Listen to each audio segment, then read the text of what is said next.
dia, está no ar o CNN Newsroom, o jornal para te deixar atualizado sobre tudo que vai ser notícia neste sábado, 27 de abril. Eu sou a Adriana Deluca e vamos juntos com as principais informações do Brasil e do mundo nas próximas horas. Pelo menos 10 pessoas morreram em um incêndio em uma pousada na região central de Porto Alegre. Segundo os bombeiros, o local não tinha autorização para funcionar. A Isadora Aires traz os detalhes. Tamisa foi uma das primeiras testemunhas da tragédia que aconteceu em Porto Alegre na madrugada dessa sexta-feira. Ela mora ao lado da pousada onde um incêndio de grandes proporções aconteceu na Avenida Farrapos, uma das principais da capital gaúcha. Eu ouvi estardalhaço de vidro, assim, pessoas pedindo socorro. Eu fui vindo aqui para a janela, quando eu abri tinha muita fumaça, assim. E aí peguei meu filho, de 5 anos, desci correndo com ele, bati em todos os apartamentos, né? A gente chamou todo mundo desceu. Quando a gente desceu aqui, a gente viu que o prédio estava pegando fogo, né? De acordo com o Corpo de Bombeiros, o prédio de 3 andares pegou fogo por volta das 2 horas da manhã e demorou mais de 2 horas para ser contido. O edifício ficou completamente destruído. Corpos foram encontrados carbonizados nas acomodações do prédio. 2 no térreo, 5 no segundo andar e 3 no terceiro andar.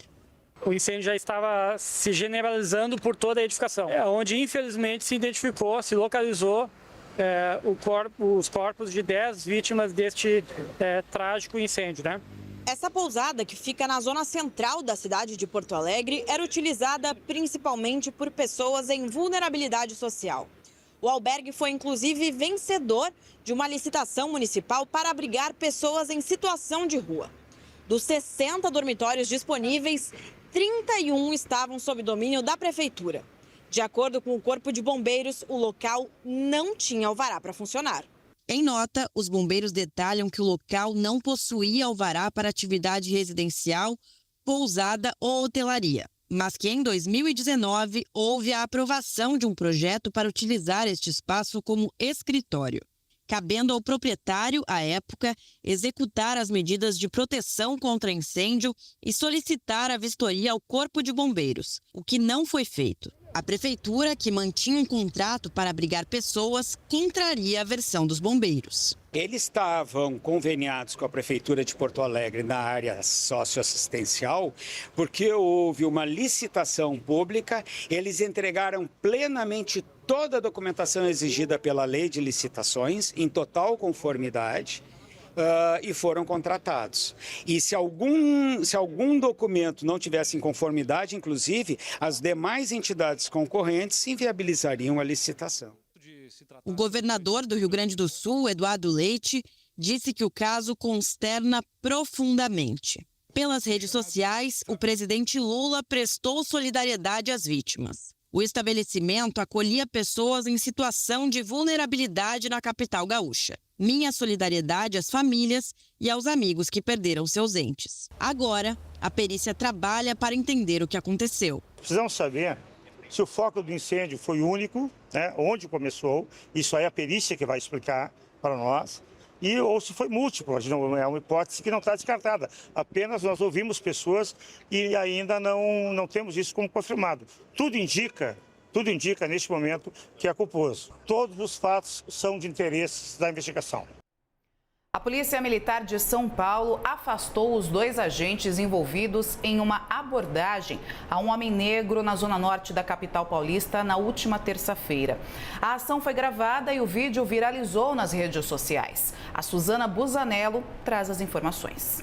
A Secretaria de Segurança Pública de São Paulo afirmou em nota que a conduta dos policiais militares contraria os protocolos operacionais e instaurou um inquérito policial para apurar os fatos. Esse caso ocorreu na última terça-feira, na zona norte da capital paulista, quando o homem identificado como César acionou a polícia militar para ir até a sua residência, após ser ameaçado com uma faca pelo ex-marido da proprietária deste imóvel. César já havia pagado o seu aluguel para a proprietária, no entanto, o ex-marido foi até a sua casa e cobrou novamente e, com isso, ameaçou César com uma faca. Com esse caso, César acionou a polícia militar, que foi até a residência atender a ocorrência. No entanto, César foi tratado como um criminoso, ou seja, a vítima foi tratado como um criminoso pelos policiais militares. Nas imagens é possível perceber que os policiais militares colocam César contra o portão, o agredem e, após isso, jogam spray de pimenta no rosto de César. Esse caso está sendo investigado pela Polícia Militar e também pela Secretaria de Segurança Pública de São Paulo. No entanto, até o momento, depois dessa ocorrência e dessas imagens ganharem grandes proporções nas redes sociais e causar muita revolta, os policiais militares já foram afastados de seus cargos. De São Paulo, Suzana Busanello. Este caso do spray de pimenta reacende o debate sobre a adoção das câmeras corporais. O Ministério da Justiça deve apresentar em maio diretrizes para o uso desses equipamentos pelas forças policiais de todo o país. O Pedro Venceslau tem os detalhes. Quando Flávio Dino assumiu o Ministério da Justiça e Segurança Pública, ele prometeu que até o final de 2023 ele anunciaria as diretrizes para os estados para a implementação das câmeras corporais nos uniformes dos policiais. Anunciou também que estava em curso um programa para implementar câmeras nos uniformes da Polícia Federal, Polícia Rodoviária Federal e Força Nacional. Flávio Dino acabou indo para o STF sem ter anunciado essa medida, que ficou para o seu sucessor, Ricardo Lewandowski. Eu apurei com fontes do Ministério da Justiça que deve ser anunciado nos próximos dias quais serão as diretrizes nacionais para a implementação das câmeras corporais nos uniformes das polícias e também vai ser anunciado qual será o cronograma de implementação das câmeras nas forças policiais designadas pelo governo federal. Resta saber agora se os governadores vão ou não acatar as diretrizes do governo federal.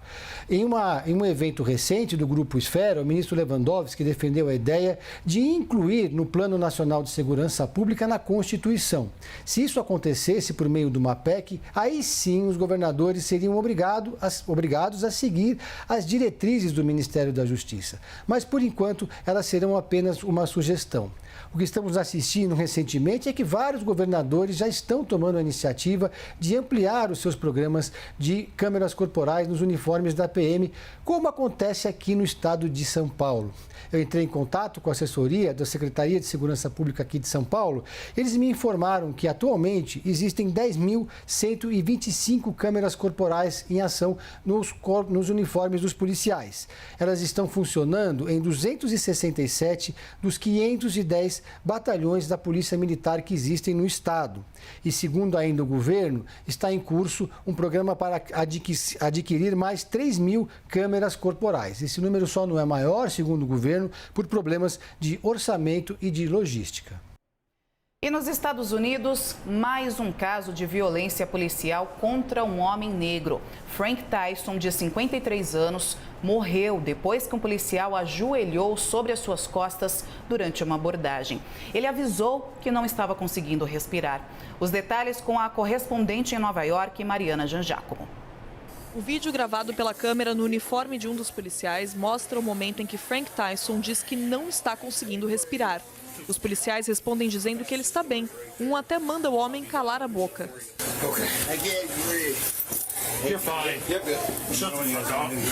O caso aconteceu no estado de Ohio na quinta-feira passada. Segundo o Departamento de Polícia, os policiais foram acionados por causa de uma colisão de um carro contra um poste.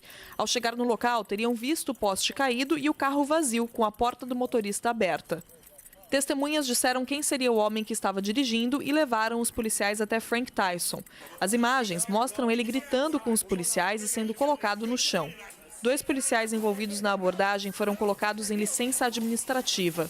Segundo o Departamento de Polícia local, há investigações em andamento. O caso acontece 4 anos depois da morte de George Floyd, que chocou o mundo e inspirou uma onda de protestos contra a violência policial e o racismo estrutural aqui nos Estados Unidos.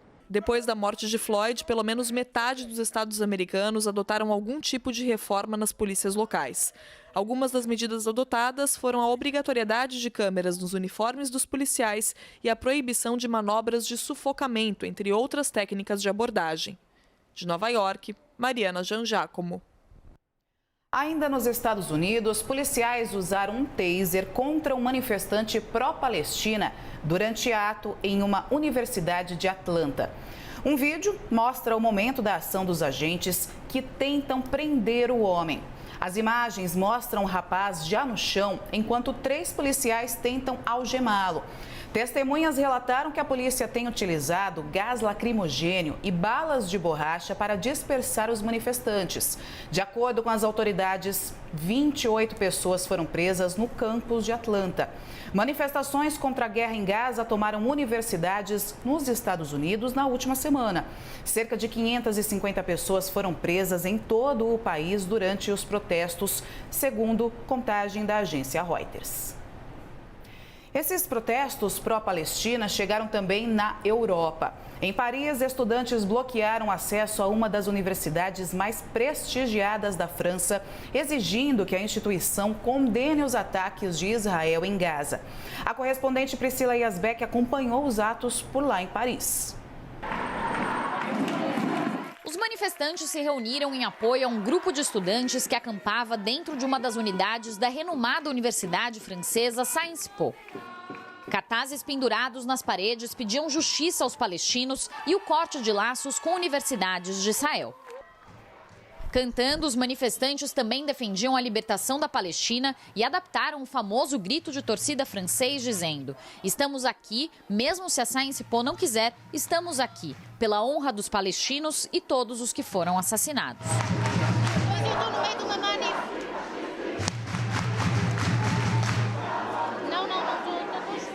Esta ex-aluna da universidade judia diz que participa dos protestos para mostrar que o movimento não é antissemitista.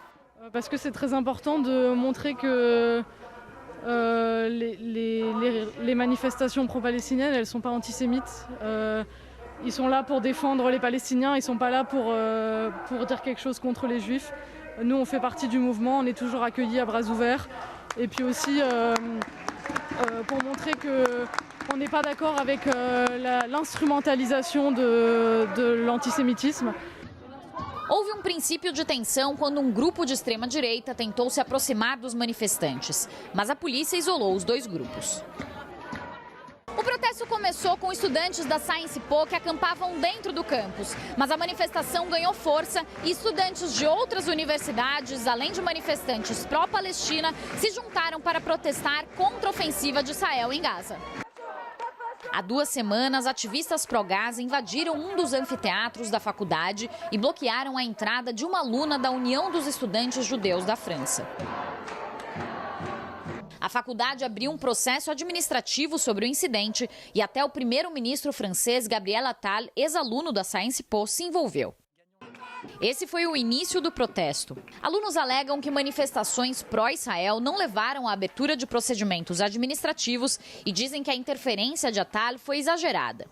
De quarta para quinta-feira, 70 estudantes ocuparam um dos prédios do campus. Depois de serem retirados pela polícia, na noite de quinta para sexta-feira, cerca de 80 alunos voltaram a acampar em uma outra unidade da universidade. Um dos organizadores do protesto afirmou que as ocupações de universidades americanas inspiraram os estudantes da Sciences Po. Bien sûr, on a conscience que c'est un mouvement mondial, on n'est pas seul. À Paris, il y a aussi à la Sorbonne, dans d'autres universités où les personnes sont mobilisées, mais également en Angleterre, aux États-Unis, on a vu à Yale, à Columbia. Donc c'est un mouvement mondial et la jeunesse dit stop à ce génocide et exige un cessez-le-feu au plus vite. O Tomás é brasileiro e aluno da Sciences Po. Ele diz que a manifestação mostra que a questão palestina deixou de ser uma preocupação apenas dos países da região. Mas eu não sinto que é uma questão entre franceses ou não franceses, americanos não americanos, brasileiros não brasileiros. Eu sinto que é uma questão entre jovens que por 30 anos veem uma conduta repudiável pelo Estado de Israel nessa questão e que simplesmente não recebem respostas de por que assim, de por que precisamos ignorar essa conduta e não questioná-la. Em Buenos Aires, uma operação de limpeza feita pela prefeitura em pontos da cidade gerou indignação na população argentina. As fotos comparam o antes e depois da capital argentina e mostram a retirada de pessoas em situação de rua para a higienização do local. A ação, chamada de Operação Ordem e Limpeza, além de causar surpresa, dividiu opiniões nas redes sociais. A publicação recebeu críticas por expor os moradores em situação de rua e supostamente desumanizá-los. A administração municipal diz que o projeto pode aumentar a segurança e reforçar a limpeza, além de ajudar as pessoas que moram nas ruas. E no Quênia, equipes de resgate buscam por pelo menos 10 pessoas que foram arrastadas por uma enxurrada no oeste do país. Segundo as autoridades, as vítimas estavam dentro de um ônibus que tentava atravessar um rio. Devido à força da água, o veículo foi arrastado e os passageiros foram levados pela enchente. As autoridades acreditam que o número de vítimas pode ser ainda maior, uma vez que ainda não há informações exatas sobre o número de passageiros. Pelo menos 45 pessoas morreram no último mês devido às fortes chuvas que atingem o Quênia. Agora vamos ao intervalo e a seguir você vai ver. Em entrevista exclusiva à CNN, Marta anuncia que vai se aposentar da seleção brasileira ainda este ano. CNN Newsroom volta já.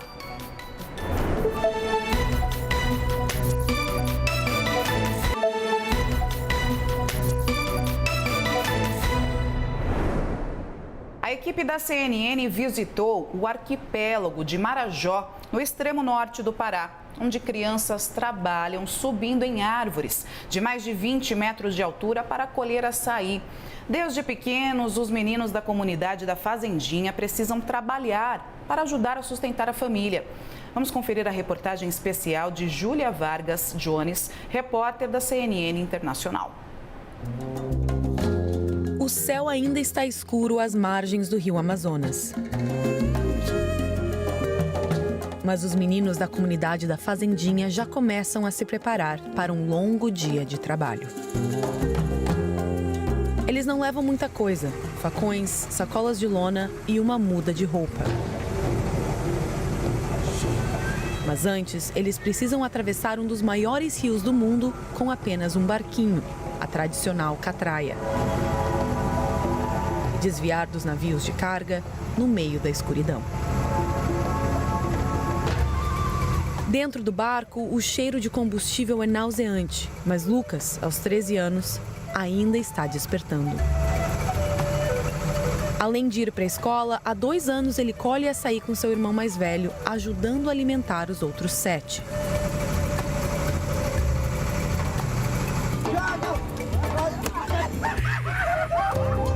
Já está amanhecendo quando chegamos ao arquipélago de Marajó, no extremo norte do Pará, a capital mundial do açaí.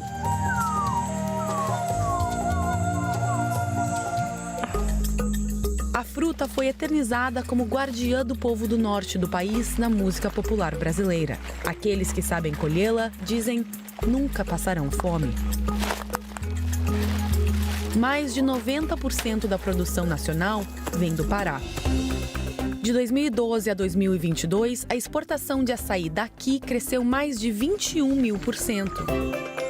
Mais de 8 mil toneladas da fruta foram exportadas do estado em 2022, movimentando quase 130 milhões de reais. Mas o maior desafio é a hora de escalar. Sem nenhum equipamento de proteção, Lucas escala dezenas de árvores de açaí por dia em busca dos frutos maduros. Mas Lucas só vai ganhar uma fração mínima dessa quantia e, para isso, passará horas de trabalho exaustivo enfrentando os perigos da floresta. Escorpiões, cobras venenosas e onças são apenas alguns dos animais que se escondem na vegetação amazônica.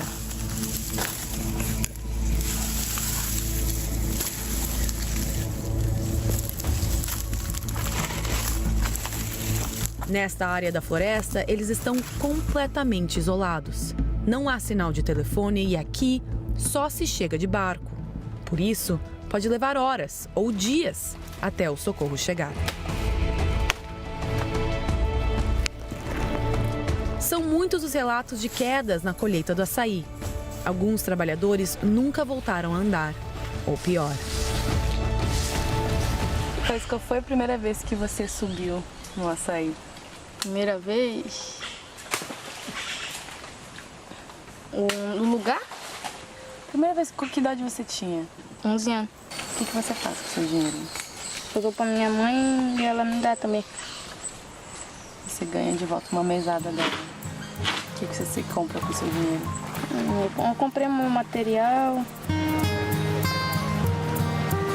Nerivanda Silva, presidente da Associação dos Moradores da Fazendinha, diz que as famílias arriscam a vida dos filhos para conseguir pagar as contas. Uma prática que a gente herda, é hereditária, vem de pai para filho e bom. Mas é uma atividade muito arriscada. Então, o fato de eles saírem daqui entre 3, 2 horas da manhã, 4 horas, quando ainda está escuro, a gente não sabe o que vai acontecer no meio. É a necessidade, né? De não ter pão na mesa, de não ter o feijão na mesa, de não ter o próprio açaí na mesa. A nossa cultura é estar na beira do rio, é pescar, é tirar o açaí, é se manter, né, dos recursos naturais da melhor maneira possível. Mas Nerivan diz que não precisa ser assim. É possível quebrar o ciclo, mas é preciso incentivos para manter as crianças da comunidade na escola. O promotor Alain Bruno investiga casos de trabalho forçado na região norte do Brasil. O Ministério Público do Trabalho tem um olhar especial para o arquipélago do Marajó, em que a realidade do arquipélago do Marajó ela avança para esse litoral do Amapá, porque tem a mesma dinâmica do alagamento. Então, são fazendas que são alagadas para a criação do búfalo. Então, nós temos aqui uma pecuária do búfalo em que o Ministério Público do Trabalho investiga, e o cultivo também do açaí, investiga o recrutamento de crianças para esse tipo de trabalho. O trabalho de Alain tem muitos desafios. A própria geografia da Amazônia e a falta de recursos dificultam a fiscalização. Também é preciso conscientizar os trabalhadores e as crianças dos seus direitos. Alguns deles não sabem ler nem escrever e, às vezes, sequer contar o dinheiro que lhe é devido. É alarmante o quão básicas são as suas necessidades. É conhecer a cultura de onde você se alimenta muitas das vezes e não sabe o trabalho que dá para chegar na mesa que você. Júlia Vargas Jones, do Arquipélago de Marajó, para a CNN Brasil.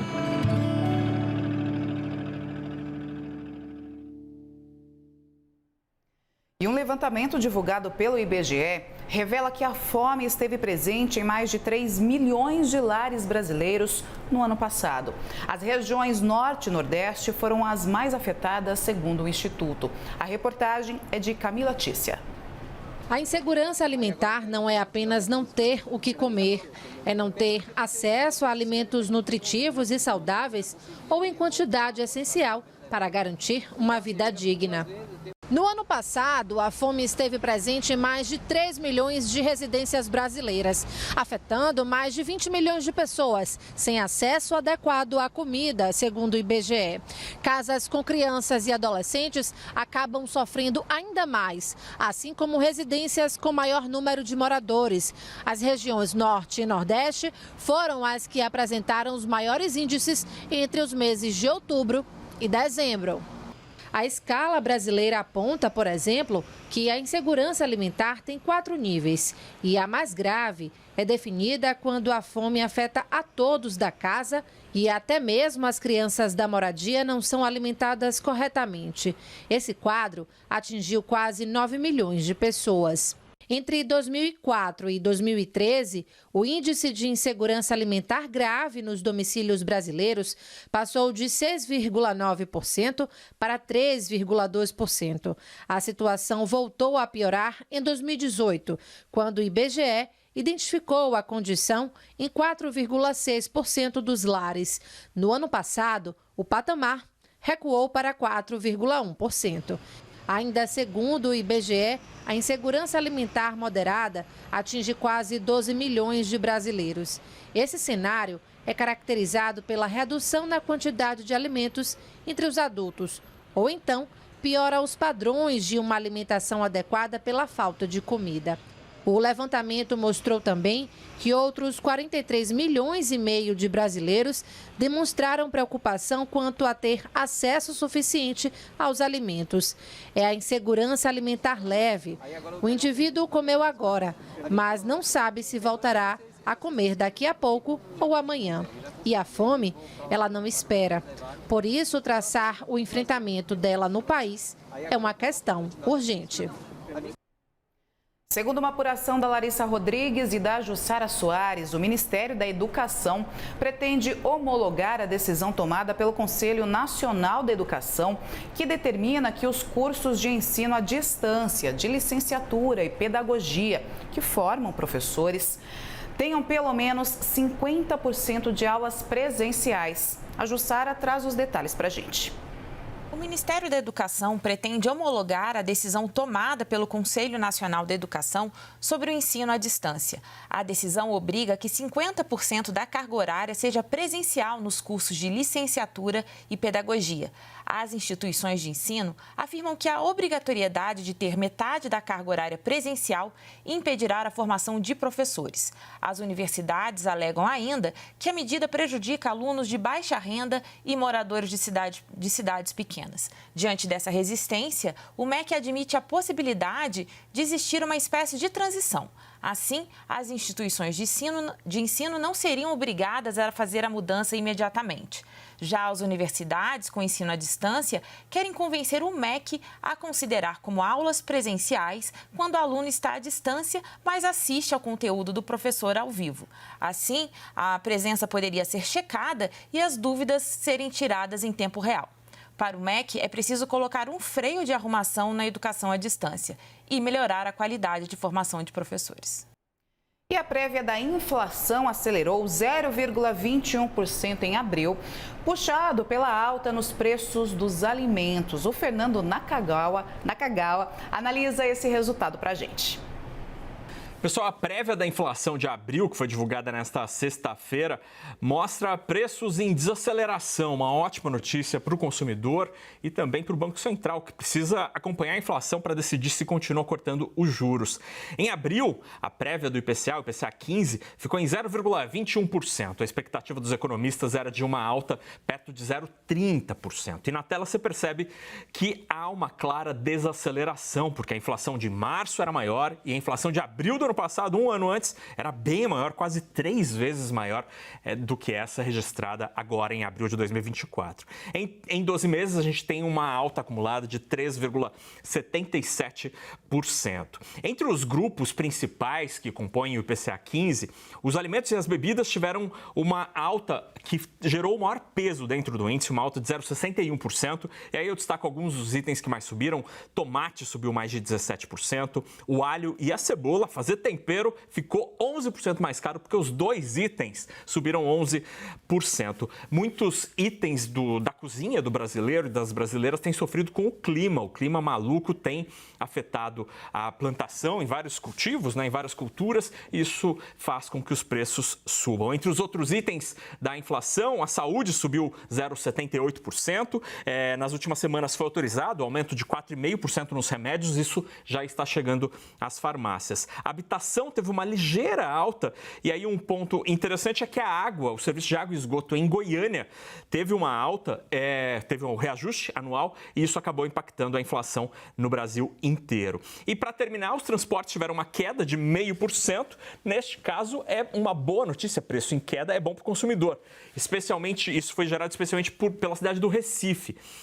No Grande Recife, o preço das passagens de ônibus teve uma atualização na maneira de contabilizar, de calcular a tarifa, e isso reduziu o preço pago nos ônibus para muito recifense que tem sorte de morar numa cidade linda e está com o ônibus um pouquinho mais barato. Em entrevista exclusiva ao CNN Esportes SA, a jogadora se emocionou a ser comparada com o Pelé. A entrevista de Marta completa vai ao ar neste domingo às 9h15 da noite. Vamos acompanhar um trechinho dessa reportagem. O único atleta brasileiro que pode ser comparada ao Pelé está aqui ao meu lado. Porque a única pessoa que fez pelo futebol do Brasil algo do tamanho do que Pelé fez está aqui ao meu lado. Obrigado por tudo, Marta. Ai, você me fez chorar. Eu que agradeço. Obrigado por ter vindo aqui, obrigado pelo bate-papo, por abrir falando em inglês agora. Esse espaço pra gente bater esse papo maravilhoso, falar de futebol, falar de seleção, falar da nossa vida, enfim. Foi muito bacana. Outra fala exclusiva de Marta à CNN, que repercutiu internacionalmente, foi a confirmação de que ela vai se aposentar da seleção brasileira. Esse é o meu último ano e eu já posso confirmar aqui, porque muitas outras vezes, né, a galera, mas quando é que você vai parar e tal, não sei o quê. Eu quero o contrário, pelo amor de Deus, não pare. Não, mas aí a galera fala, não pode. Gente, tem uma hora que a gente tem que entender que chegou a hora, né? Lembrando então que a entrevista completa com a Rainha Marta vai ao ar no próximo domingo às 9h15 da noite no CNN Esportes SA, com a apresentação de João Vitor Xavier. Vamos a mais uma pausa rapidinha e depois do intervalo você vai ver. Influenciador digital e youtuber Felipe Neto é autuado pelo suposto crime de injúria por conta de um comentário sobre o presidente da Câmara dos Deputados, Arthur Lira. Até já.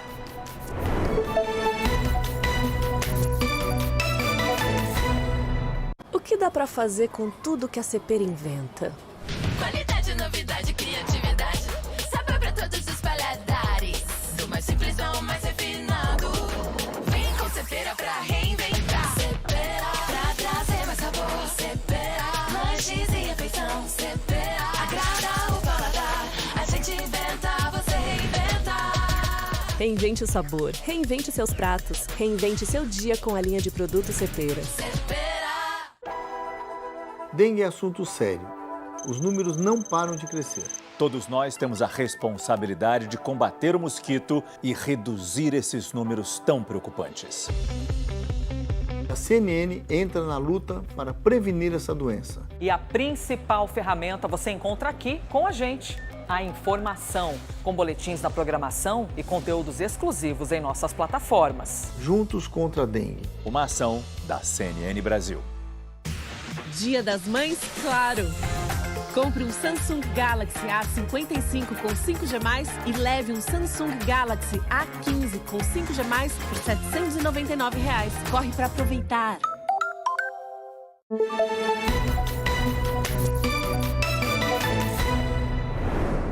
E nesta semana, milhares de pessoas foram às ruas em Portugal para celebrar os 50 anos da chamada Revolução dos Cravos, que derrubou a ditadura fascista mais longa do continente europeu. As celebrações oficiais aconteceram no centro de Lisboa e contaram com a participação do presidente e primeiro-ministro do país. Quem tem os detalhes é a correspondente na Europa, Priscila Yasbeck.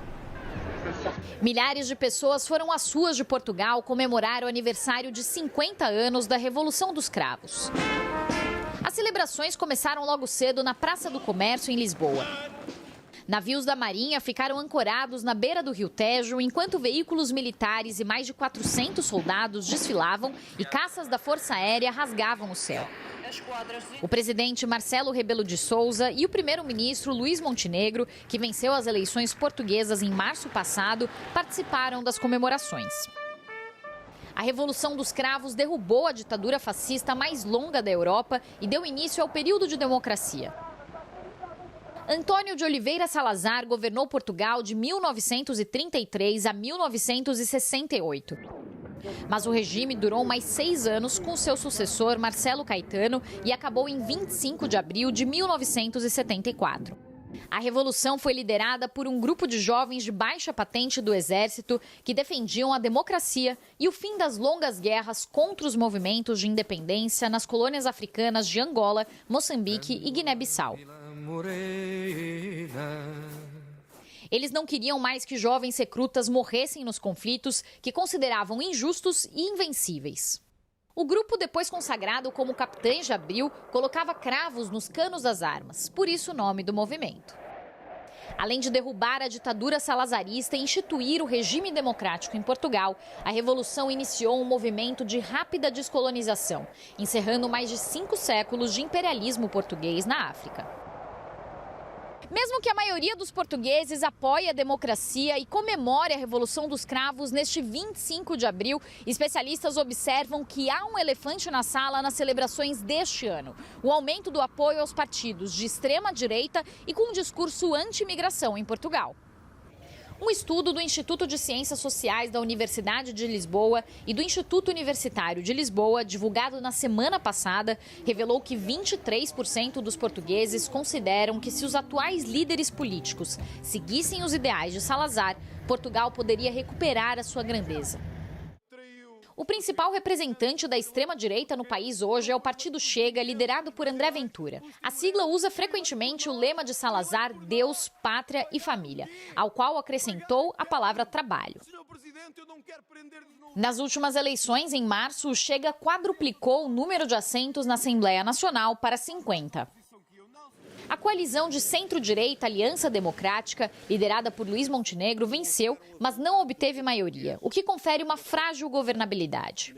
Alianças ocasionais com o Partido Socialista, que deixou o poder depois de 8 anos no comando, não são descartadas pelo novo governo em prol da estabilidade. A extrema-direita foi vista como a grande vencedora das eleições.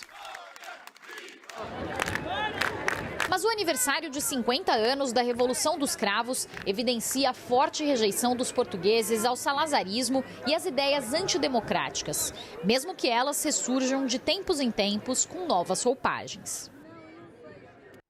E os carros brasileiros têm se tornado cada vez mais velhos. Uma pesquisa da Sindipeças mostra que a idade média da frota de veículos atingiu o recorde da série histórica, 10 anos e 8 meses. O Fernando Nakagawa conta pra gente o que justifica esse envelhecimento. Pessoal, quem anda e repara nos modelos de carros, apaixonados e as apaixonadas por indústria automotiva e os modelos dos veículos, já deve ter reparado que as ruas brasileiras estão cada vez com mais velhinhos. Não estou falando da melhor idade, estou falando dos automóveis, caminhões, ônibus que estão ficando mais velhos e continuam rodando nas ruas. Essa percepção foi confirmada por uma pesquisa divulgada nesta semana pelo Sindipeças, o Sindicato dos Fabricantes de Autopeças. A média brasileira dos carros, dos veículos que estão em circulação é de 10 anos e 8 meses. É o maior período, é o período com os carros mais velhinhos da série histórica. Só para a gente ter uma ideia, antes da pandemia, essa média era inferior a 10 anos, de 9 anos e 7 meses, para ser mais preciso. E no começo da série histórica era um pouco mais de 8 anos. Aí na próxima tela a gente tem a divisão, a separação por tipo de veículos. Olha que interessante, os automóveis estão com idade média de 11 anos e 1 mês. Os comerciais leves, como os carros que fazem as entregas, as picapes, as vans, 8 anos e 9 meses. Caminhões, que são os mais velhinhos dessa história toda, com mais de 12 anos. Ônibus tem mais de 11 anos na média. E as motocicletas, que são as mais novas da nossa frota, 8 anos e 3 meses na média. Por que a nossa frota está envelhecendo? Segundo essa pesquisa do Sindipeças, os preços dos veículos, especialmente depois da pandemia, todos os preços subiram e subiram muito. Porque, primeiro, faltaram peças, especialmente os componentes eletrônicos, e depois a indústria automotiva, assim como várias outras da economia, tiveram problemas. Esses setores tiveram problemas de logística em todo o planeta. Isso encareceu e muito vários dos produtos que a gente consome. Além disso, os juros do financiamento para veículos continuam relativamente elevados, o que tira muito consumidor do radar desse mercado, porque a parcela não cabe no bolso. E quando o consumidor está com interesse de comprar, não necessariamente o banco, a financeira autorizam, aprovam o financiamento, então tem muita dificuldade no crédito.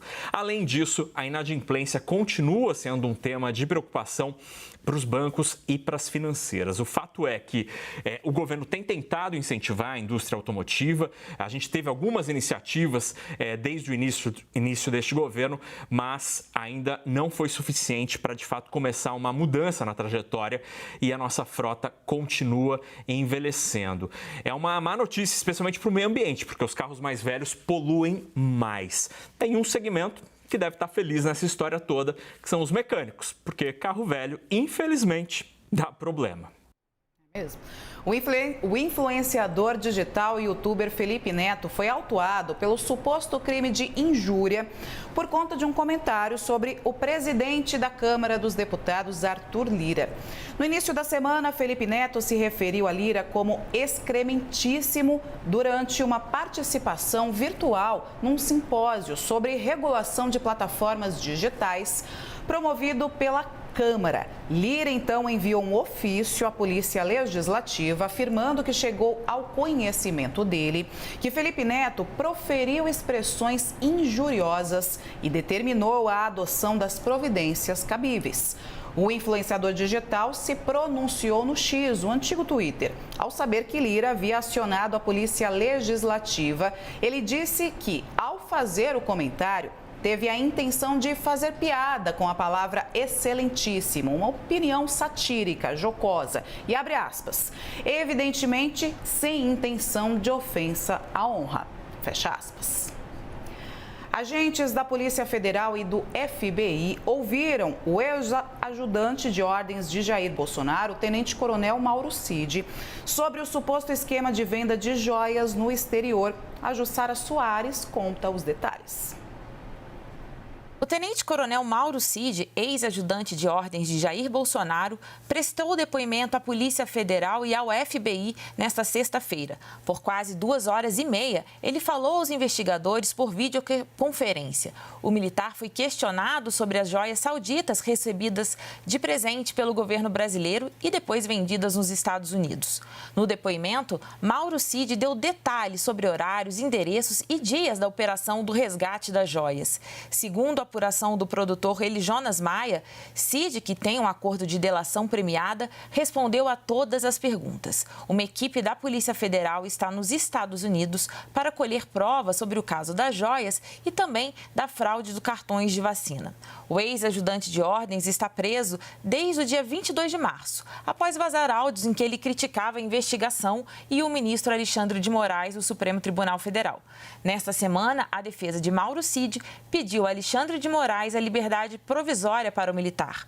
Os advogados alegam que os áudios não causaram prejuízo à investigação e que, portanto, não houve obstrução de justiça. O Senado pediu na noite de sexta-feira para o ministro do Supremo Tribunal Federal, Cristiano Zanin, reconsiderar a decisão que suspendeu trechos da desoneração da Folha. O pedido é para que Zanin revogue a liminar. Segundo o documento, o texto constitucional não exige que sejam apontadas fontes de compensação, tratando-se, portanto, de requisito formal. No pedido ao STF, caso o magistrado não reconsidere a decisão no mérito, é solicitado que o recurso seja encaminhado ao plenário para que seja cassado. Não há prazo para que Zanin se manifeste a respeito desse pedido. E a Polícia Federal vai abrir uma investigação sobre a instalação de câmeras escondidas em um apartamento alugado em Brasília pela deputada federal Daiane Bittencourt, do União do Ceará. Na última quarta-feira, a parlamentar tornou o caso público nas redes sociais e contou que encontrou em agosto 4 câmeras e um microfone escondidos no apartamento onde ela morava. A Polícia Civil do Distrito Federal assumiu as investigações, mas o inquérito, que corria em segredo de justiça, ainda não foi finalizado.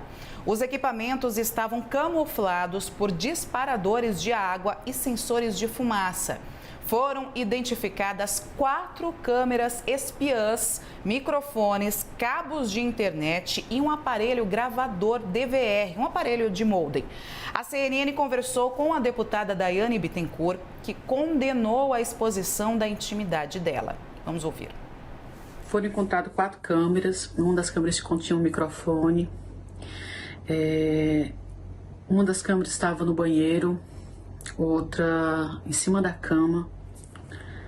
A sensação que eu tenho é que minha vida está exposta, minha intimidade foi exposta. Tenho muito medo. Hoje eu tenho medo. Tenho medo quando uma pessoa olha muito para mim, a sensação que eu tenho é que aquela pessoa viu vídeos, sei lá o que foi gravado naquele flat. E eu não desejo para ninguém. Entramos em contato com o ministro da Segurança e ele vai colocar a Polícia Federal para ajudar nessa investigação. A única coisa que eu peço é justiça. E o Centro Cultural Banco do Brasil de Belo Horizonte foi o museu mais visitado da América Latina no último ano e está entre os 50 museus mais populares do mundo. O espaço recebeu quase 1,5 milhão de visitantes em 2023. A Daniela Malman foi até lá conhecer esse espaço de arte e encontros. Em frente a um dos principais cartões postais da capital mineira, a Praça da Liberdade, ele surge grandioso, histórico, inspirador. O Centro Cultural Banco do Brasil de Belo Horizonte, além de toda uma história arquitetônica e cultural, carrega também o título de museu mais visitado da América Latina em 2023. O reconhecimento foi divulgado pela conceituada revista britânica de artes visuais, The Art Newspaper. Na lista, que elenca os 100 museus mais populares do mundo no último ano, o CCBB-BH aparece na posição 41, com um público total de quase 1,5 milhão de visitantes.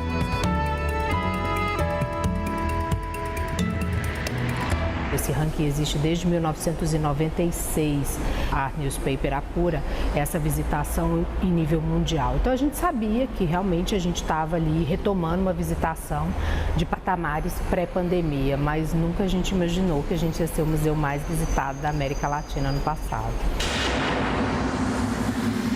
O resultado positivo foi impulsionado muito pelo sucesso da exposição Os Gêmeos Nossos Segredos, que recebeu mais de 500 mil visitantes em BH.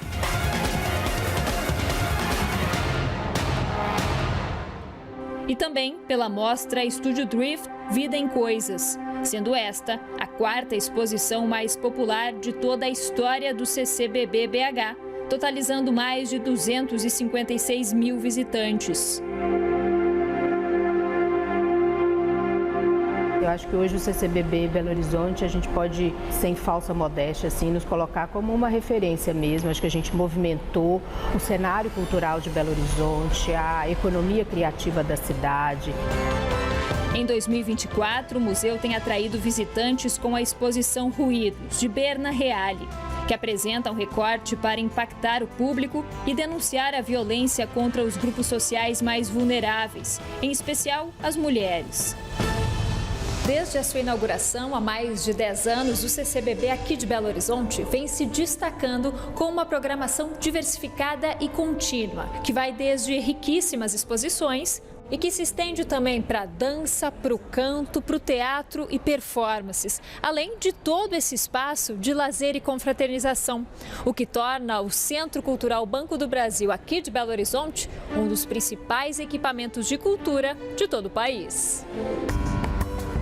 Para além das exposições e oficinas de arte, o próprio prédio em estilo neoclássico, finalizado em 1930 para ser uma das secretarias do Estado de Minas Gerais, chama atenção por si só.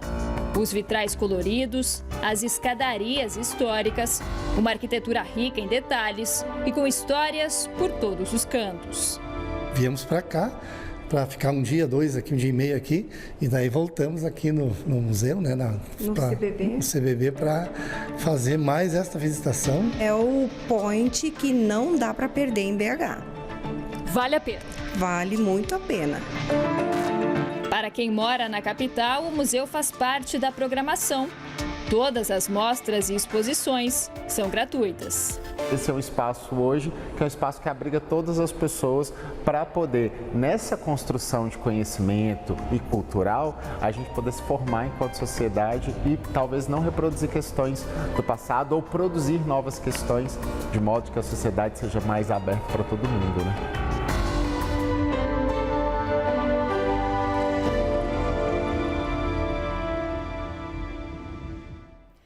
E agora vamos ver como fica o tempo neste sábado pelo Brasil.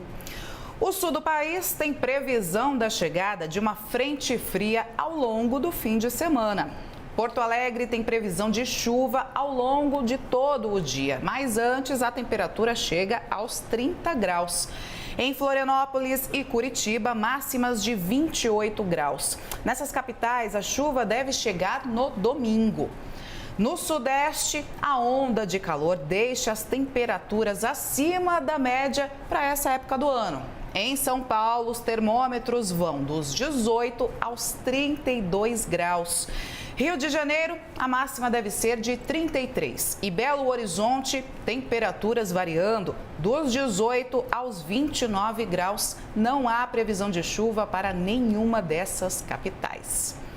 Cuiabá deve ser a capital mais quente neste sábado. Os termômetros chegam aos 37 graus e não chove. Atenção à umidade do ar, que vai estar bem baixa. Em Fortaleza, as temperaturas vão dos 24 aos 30 graus. Há previsão de muita chuva durante o dia. Em Salvador, um dia de muito calor, chegando aos 29 graus. E há possibilidade de pancadas de chuva. E o CNN Newsroom fica por aqui. Para mais informações, acesse o nosso site cnnbrasil.com.br e acompanhe mais notícias logo a seguir no Agora CNN. Ótimo sábado.